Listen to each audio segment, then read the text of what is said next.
What's up, guys? Welcome back to Libertalia Game Supply. This week we are taking a look at Virtual World. If you've been liking the deck profiles that I've been posting, or you want to support the channel, support the creativity here a little bit, make sure you like and subscribe. Without further ado, let's get into it. I just wanted to take a look at a deck that I had not played when it was meta relevant, really. It seemed like kind of an interesting deck, but at the time it was expensive for not being a very interesting playstyle, in my opinion. Now that it's dirt cheap, like you can pick up the core for like dollars, like $10 for all the main deck monsters and spells and traps. Thought it'd be worth taking a look at, see if it's a deck core might be worth having laying around.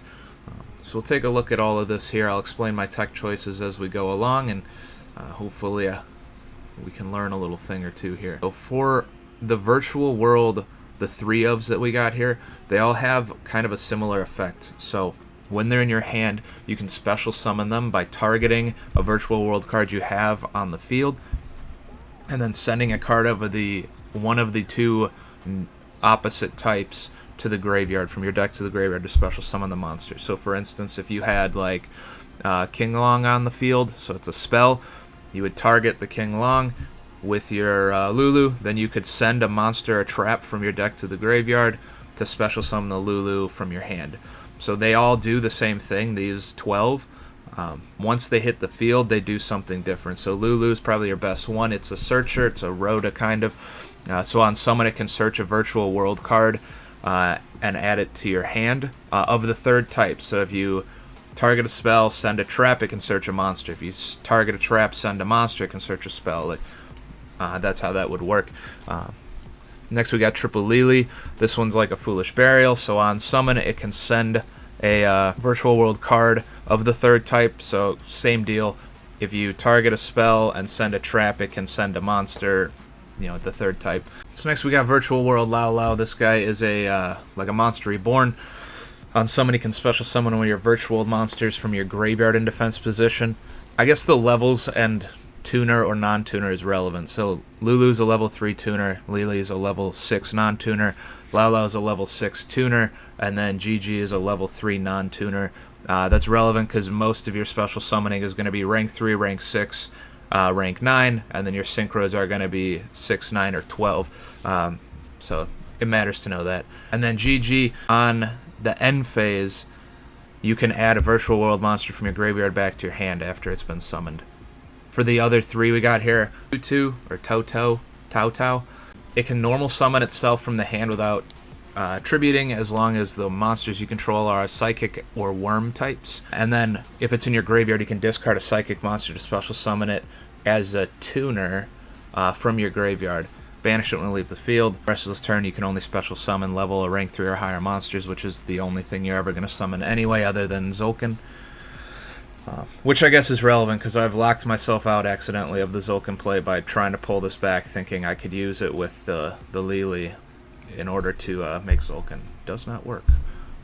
So one of is plenty, just because you're only going to use it as an extra body most of the time when you really need it. Yan Yan, this one in the graveyard in a level 3 is special summoned. It can summon itself, and then when it gets banished, it can return one of your banished cards back into the deck, which ends up being pretty relevant. Between this and the Denier, it's pretty relevant for looping the Maliciouses. So I like two of them. It's also, like, I don't like wasting the Lulu on the E-Telly, so it's a nice little E-Telly target also, just to get a body out there. For the rest of the monsters here, we got Triple Ash, because it's the best hand trap. And then I went with Malicious, double Malicious, and one Denier. I wanted to play the Destroyer Phoenix Enforcer engine just because haven't really played around with it. It's now very cheap in the Megaton.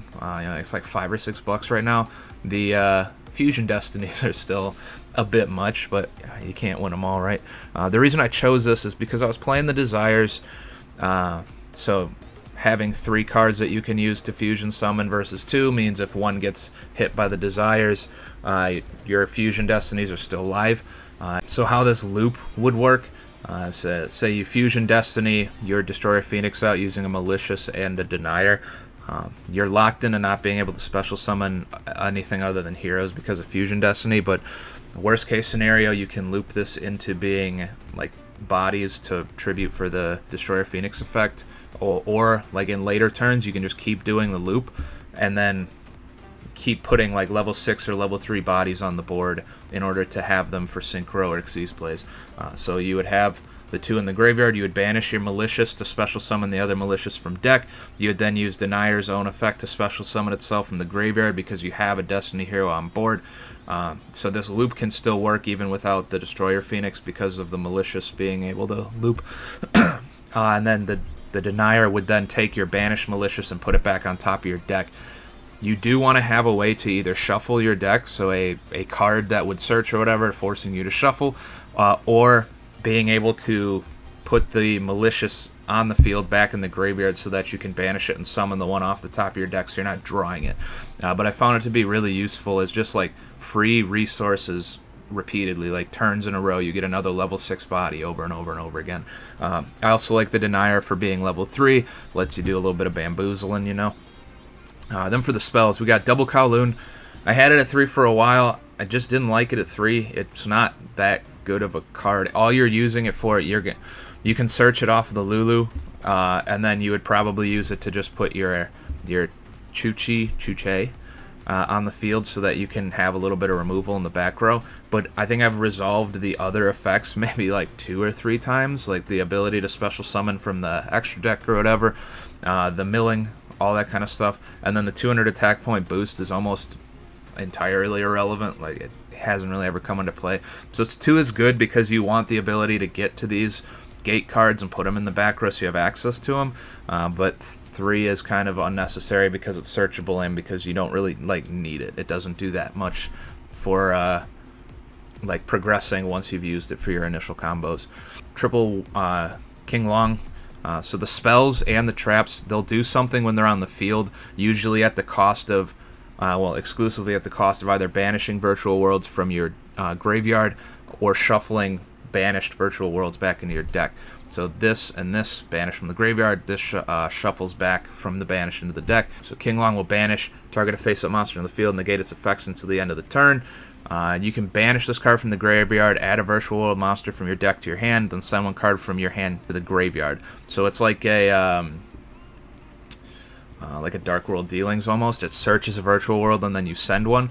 So a nice thing, a nice little like interaction you could have is you banish this to add, whatever. Like if this is in your hand or this is in your hand, you can add one to your hand and then send this or this to the graveyard, which have their own effects to get them back out of the graveyard. So it sets up a couple of extra effects there. But this thing's pretty important for the combo pieces. You're usually going to want to send this pretty quickly because being able to search like specific virtual world monsters based on what's in your hand ends up being what lets you like just go off and make a ton of synchro plays. Triple E-Telly is just an extra body. Triple Fusion Destiny because I wanted to play DPE. Triple Forbidden Droplet. It's just a really good board breaker. This could be anything. It was imperms for a while, and then I liked having the ability to shut off effects or cut attacks in half, even though it costs you a card. Usually what I'll end up using are the, like if I ended up drawing this and didn't have a way to get rid of it, I would just set it, and then even if I never activated it, I would use it as a droplet send for a cost or whatever. Well, Double Desires. All of your main combo pieces are 3-ofs other than the, this is a little bit fragile, the DPE engine. But outside of that, it's pretty good for just drawing into some extra combo pieces because everything's 3-of for the most part that you really need. Only 2-of Trap here. We've got, so it shuffles 2 back from the banish zone into the deck to pop a card on the field.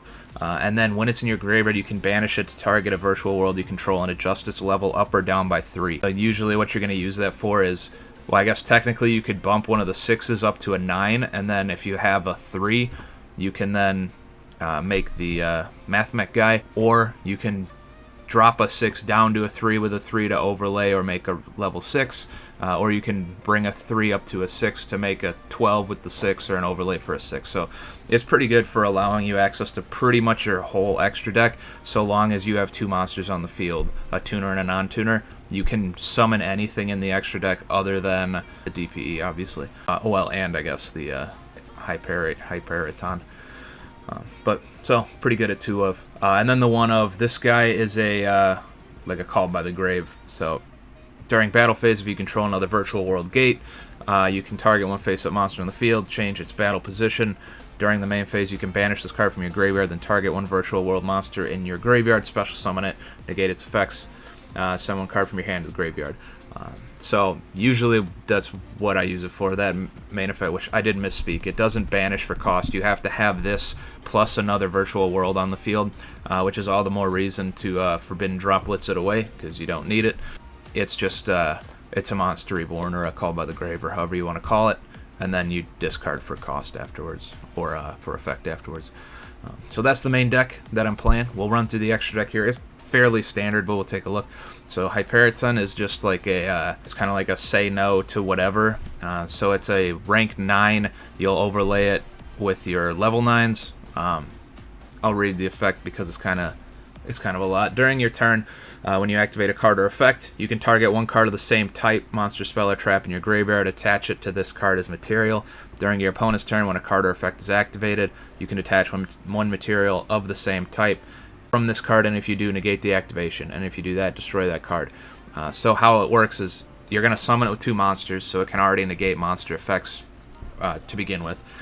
Then say you activate your E-Telly, and you had a Kowloon in the graveyard. Your E-Telly will do what E-Telly does, and then you'll be able to attach your Kowloon to your Hyperiton as material. So then if your opponent activates a spell, you can detach the Kowloon to negate the spell.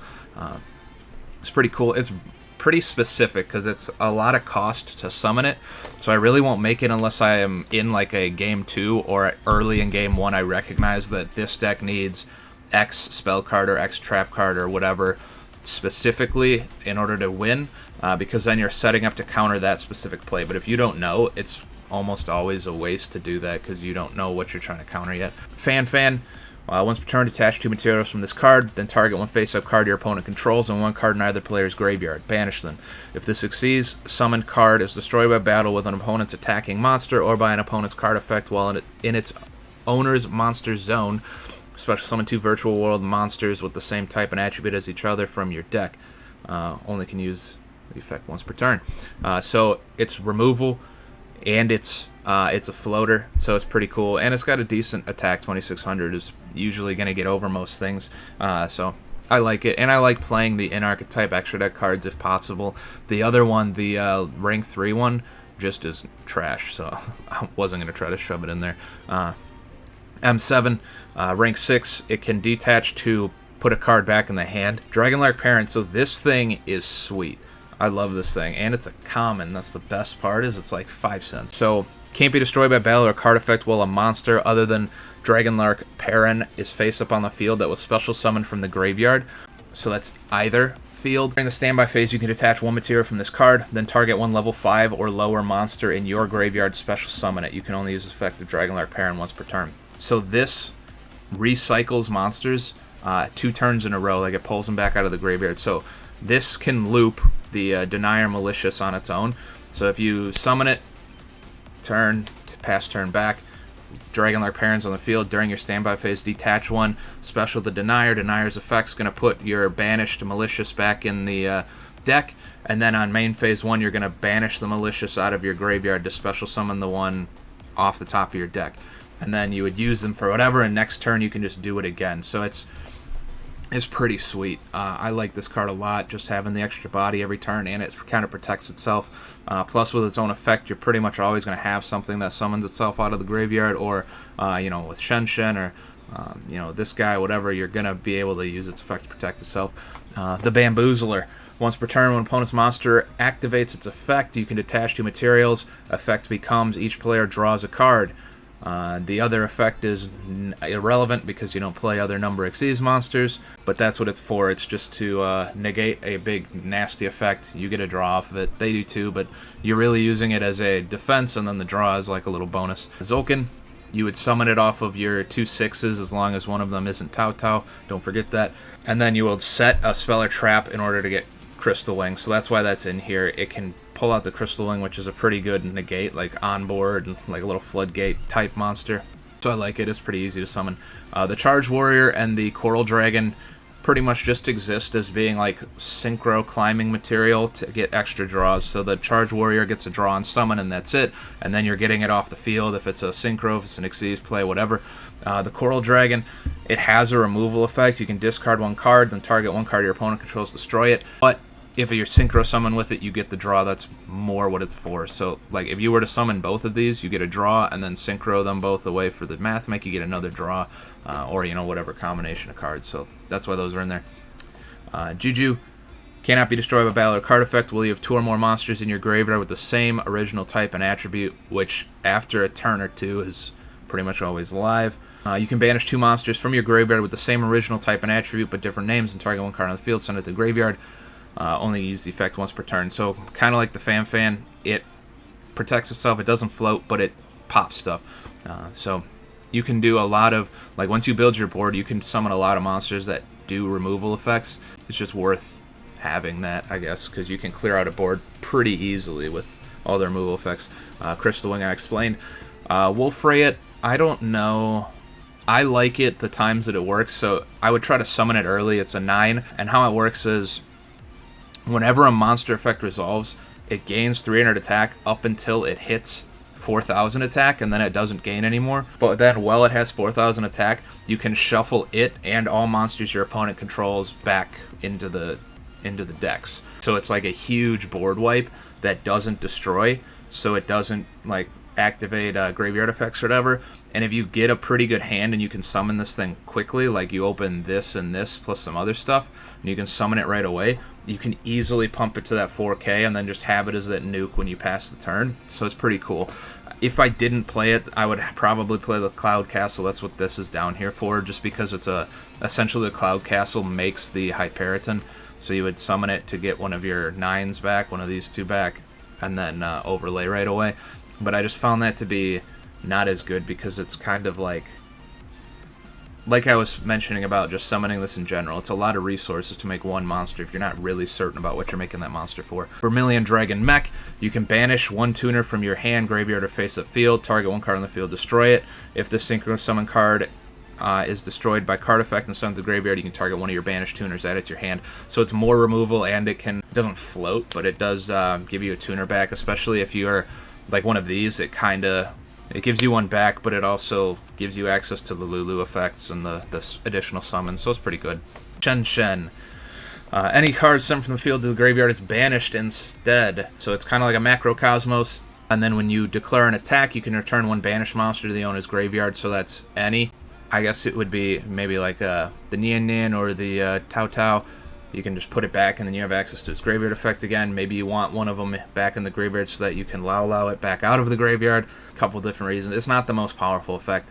It's mostly here because it can recur itself. So when it's in the graveyard, you can banish 2 monsters from your graveyard with different original types and attributes from each other. Special summon this card from your graveyard. Just put itself back on the field. It's a 9.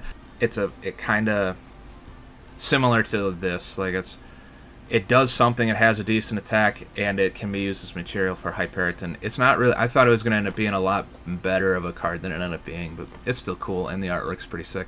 And then Geomath Mech Final Sigma, you're 1/12, unaffected by card effects except Math Mech cards, well in the extra monster zone, so shuts off everything. If this card in the extra monster zone battles an opponent's monster, any battle damage it inflicts to your opponent is doubled.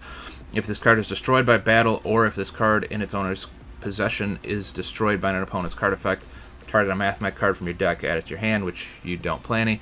It's mostly just for that first effect. He can do a ton of damage, so if you attack something with a low attack, you're probably talking like 3,000 to 5,000 damage.